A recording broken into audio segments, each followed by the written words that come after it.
Kinilig si Rita Daniela nang makatrabaho si Bea Alonzo sa Widow's War. Samantala ay binahagi ni Sanya Lopez ang kanyang paghahanda sa kanyang role sa Pulang Araw. Narito ang report ni Hazel Alviar.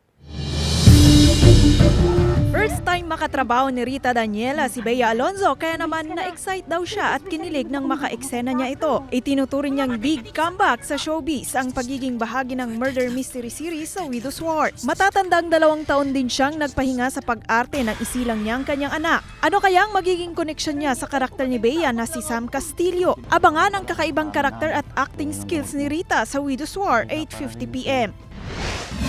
Bilang paghahanda sa kanyang role sa upcoming series sa Pulang Araw, nagpakwento at nanood daw si Sanya Lopez ng mga documentaries tungkol sa World War II. Ibang-iba raw ang kanyang role dito kumpara sa mga naging karakter niya sa mga nauna niyang proyekto. Bibigyang buhay niya ang karakter ng isang tanyag na vaudeville star mula sa isang mayamang pamilya noong 1940s. Pero kalaunay mapipilitang maging isang comfort woman nang dumating ang mga Hapon sa Pilipinas. Mapapanood na ang Pulang Araw sa GMA Prime sa July 29. Hazel Alviar, Balitang Southern Tagalog.